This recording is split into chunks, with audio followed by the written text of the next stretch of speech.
Hello friends, good morning. Welcome to Ask Spoken English Academy. मी आरती बाके एक नवीन video घेऊन तुमच्या समोर आली आहे. आज आपण स्पेलिंग करत असताना जेव्हा अनुस्वार असतो तेव्हा कशा प्रकारे स्पेलिंग करू शकतो ते आज बघणार आहे. हा काय आहे? ऍक्च्युली अनुस्वारासाठी वापरला जाणारा स्वर आहे, ज्याच्यासाठी आपण एम आणि एल दोन्हीही वापरतो. पण प्रत्येक वेळेस अनुस्वार हा अ वरच येतो असा नाही. कित्येक वेळा तो कानासोबत येतो, वेलांटी सोबत येतो, उकारासोबत येतो, मात्रासोबत येतो. त्यामुळे प्रत्येक वेळेस आपल्याला ए हा स्वर घ्यायलाच पाहिजे असा नाही. फॉर एक्झाम्पल, जर एखादा शब्द अ सोबत आला तर वर फक्त तुम्हाला टिंब दिसणार आहे किंवा अनुस्वार दिसणार आहे. पण तो जर वेलांटी सोबत आला तर तुम्हाला इथे वेलांटी यूज करावी लागणार आहे. जर तो उकारासोबत आला तर तुम्हाला उकारासाठी वापरले जाणारे स्वर यूज करायचे. जर तो मात्रा सोबत आला तर परत तुम्हाला तर मात्रा यूज करावा लागेल. म्हणजे प्रत्येक वेळेस तुम्हाला त्याच्या सोबतचे स्वर चेंज करावे लागणार आहे. You are not going to use the same vowel of A everywhere. प्रत्येक ठिकाणी तुम्हाला ए वापरावा लागणार नाही. जर तुम्ही अनुस्वार आहे आणि प्रत्येक ठिकाणी जर ए हा स्वर यूज करायला लागला तर त्याचे स्पेलिंग कंपल्सरी चुकणारच आहे, कारण स्वर चेंज होणार आहे. आता अनुस्वार आहे म्हणून आपण काय यूज करायचं? मग फक्त आपल्याला कॉन्सन्ट्रेट करायचं आहे एम आणि एन याच्यावरच, कारण अनुस्वार हा कुठल्याही स्वरासोबत येतो. मी आता सांगितले. मग एम कधी वापरायचा आणि एन कधी वापरायचा हा प्रश्न असेल तर वाटलं म्हणून एम वापरला आणि वाटलं म्हणून एन वापरला असेल का? Of course no. जो शब्द अनुस्वाराचा तुम्हाला दिला जाईल किंवा दिसेल तो तुम्हाला म्हणावा लागणार आहे. म्हणल्यानंतर जर म चा उच्चार झाला तर ऑफकोर्स स्पेलिंग मध्ये एम येणं गरजेचं आहे आणि जर न चा उच्चार झाला तर एन येणं गरजेचं आहे. तरी पण एक छोटेसे टिप सांगते. जर तुमचा जो अक्षर दिलेला आहे ब किंवा भ असेल आणि त्याच्या अगोदर जर कॉन्सोनंट वर अनुस्वार असेल तर तिथं एम या उच्चाराचा तुम्हाला अभाव. म्हणजे जसे की पहिल्यांदा आपण इन जनरल स्पेलिंग करूया, त्याच्यानंतर आपण ह्याच्याकडे वळूया. फर्स्ट ऑफ ऑल, जर तुम्हाला इथं वाचायला सांगितलं नाही तर तुम्हाला दोन्ही सेमच आहेत असं वाटणार आहे, कारण दोन्हीची सुरुवात तुम्हाला असाच दिसतो.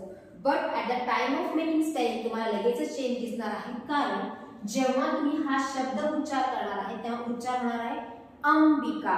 ह्याच्यामध्ये म चा उच्चार आलेला आहे आणि जेव्हा हा शब्द तुम्ही उच्चार कराल अंकिता, अंकितामध्ये तुम्हाला न चा उच्चार आहे. म्हणजे जरी तुम्हाला अनुस्वार दिसत असला अ वर तरी पण त्याच्या पुढचे जे आहे कॉन्सोनंट त्याच्यानुसार उच्चार बदलला जाणार आहे. आता अंबिका आणि अंकिताचं स्पेलिंग कसं होतं ते बघूया. फर्स्ट आहे अ ला अनुस्वार, त्याच्यानंतर आहे ब ज्याला पहिली वेलांटी आहे, त्याच्यानंतर आहे क ज्याला काना आहे.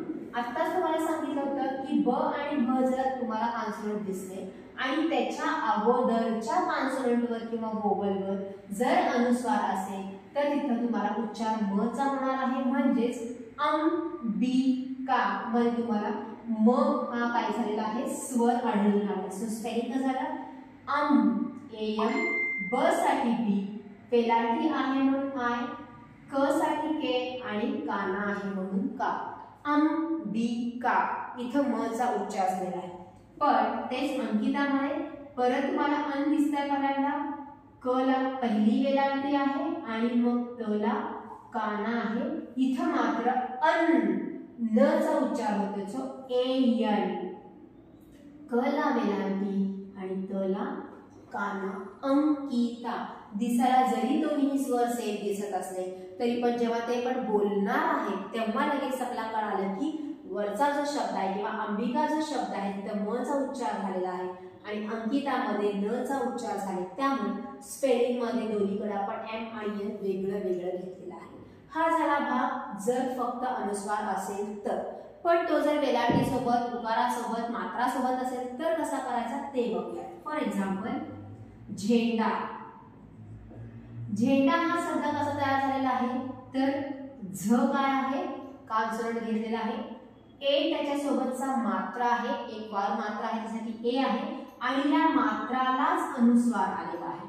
जर तुम्हाला हे नको असेल तर तुम्ही डायरेक्टली न किंवा म असं पण लिहू शकता, but you have to first utter that. जेव्हा तुम्ही हे अटर करणार आहे, बोलणार आहे, म्हणणार आहे तेव्हा तुम्हाला कळणार आहे झेल न चा उच्चार आहे त्यामुळे डायरेक्टली न असं येतं. पण न असं घेतलं तर मे बी तुम्ही असं घेऊ शकाल, बरोबर आहे. सो न घेतलेला आहे. त्याच्यानंतर न ड ला कान. सो झ साठी आपण वापरतो झेड, एक मात्रासाठी वापरलं जातं ई, न साठी वापरतो आपण एन, ड साठी वापरतो डी, कानासाठी वापरलं जातं ए. म्हणजेच झेंडामध्ये आपण ई हा स्वर घेतलेला आहे, त्याच्यावर एन हा उच्चार आलेला आहे झेंडा. जर आपण बाराखडीमध्ये जसं प्रत्येक ठिकाणी एम एम वापरलेला आहे तशा प्रकारे स्पेलिंग झालं असतं तर कसं झालं असतं, झेड वापरलो आपण, झ साठी मात्रा आहे म्हणून ई वापरलेला आहे आणि न चा उच्चार आहे आणि अनुस्वार आहे म्हणून ए एन वापरला आणि मग डी ए वापरलं. तर हे अशा प्रकारे काहीतरी वेगळं स्पेलिंग तयार झालं असतं. झेंडा असं झालं असतं, झे अंडा, कारण अ वेगळा आहे आणि ई वेगळा आहे त्यामुळे हा वेगळा स्वर झाला, हा वेगळा स्वर झाला. झे अंडा अशा प्रकारे आपल्याला स्पेलिंग करायचं आहे. So we can take 2 vowels at a time. 2 vowel आपण एका टाइमला घेऊ शकत नाही. त्यामुळे इथं जो आपण ए घेतलेला आहे तो चुकीचा आहे. का चुकीचा आहे? कारण आपण 12 खडी 14 खडी करत असताना एम एनच घेतलेला आहे. बट त्याच्या अगोदरच मी तुम्हाला सांगितलं आता स्पेलिंग करताना की तो ज्या स्वरासोबत आलेला आहे तो स्वर फक्त घ्यायचा आहे आणि ह्याच्यासोबत असलेला ए जो स्वर आहे तो घ्यायचा नाही. म्हणून इथं जर आपण ए घेतला तर अशा प्रकारे चुकीचं स्पेलिंग होतं. सो फक्त आपल्याला इथला न चा उच्चार झाला की एम घ्यायचा आहे, म चा उच्चार झाला की एम घ्यायचा आहे, एवढंच तुम्हाला फोकस करायचं आहे. आणि जे स्वर आहेत ज्या कॉन्सोनंट सोबत तेच घ्यायचे आहे. अजून एखादं बघूया. बिंदू. बिंदू मध्ये ब ला वेलांटी आहे, बरोबर आहे. ब ला वेलांटी, न चा उच्चार आहे, परत द आणि दुसरा उकार. दुसरा उकार शेवटी असल्यामुळे आपण पहिल्या उकाराचा स्पेलिंग यूज करणार आहे. ब साठी वापरलेला आहे आपण बी, वेलांटीसाठी वापरतो आपण आय, न चा उच्चार आहे म्हणून एन, द साठी डी, उकारासाठी डबल ओ वापरलं जातं. पण आपल्याला ऑलरेडी शिकवलं गेलेलं आहे की जर शेवटी दुसरा उकार असेल तरी सुद्धा आपल्याला पहिल्या उकाराचाच म्हणजे यू चा वापर करायचा आहे. बिंदू इथं आय सोबत एन आलेला आहे. इथं आपण परत असं नाही केलं, बिन बी त्याच्यानंतर अन आणि मग दू. इथं आपण परत ए घ्यायचा नाही कारण हा काय होणार आहे, चुकीचा होणार आहे.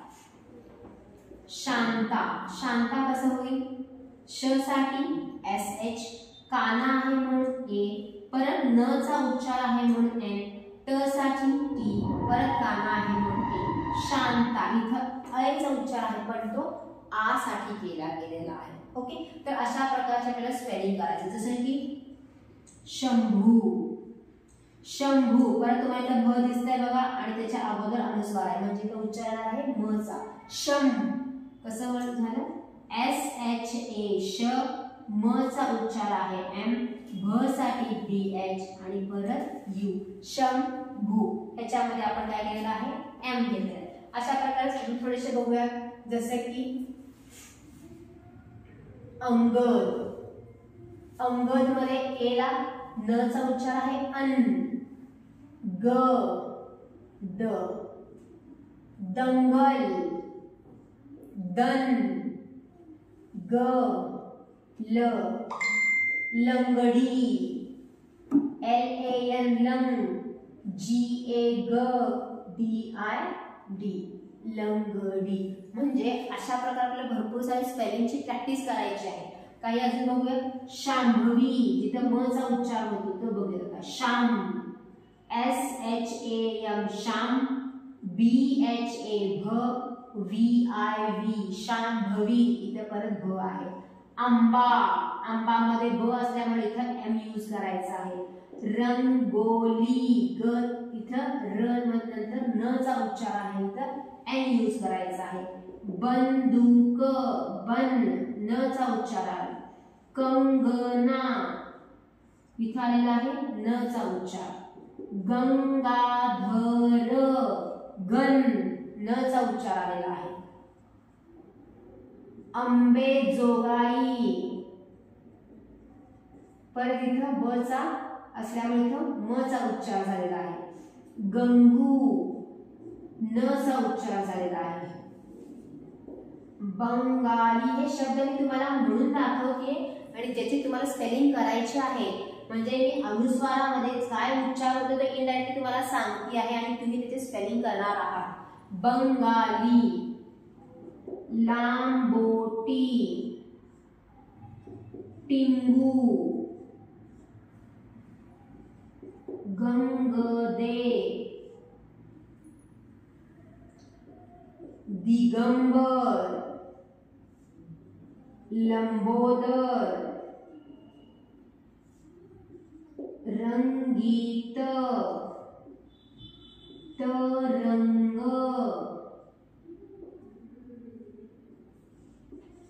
गुंजोटीकर, करंगळी, संजय, वासंती,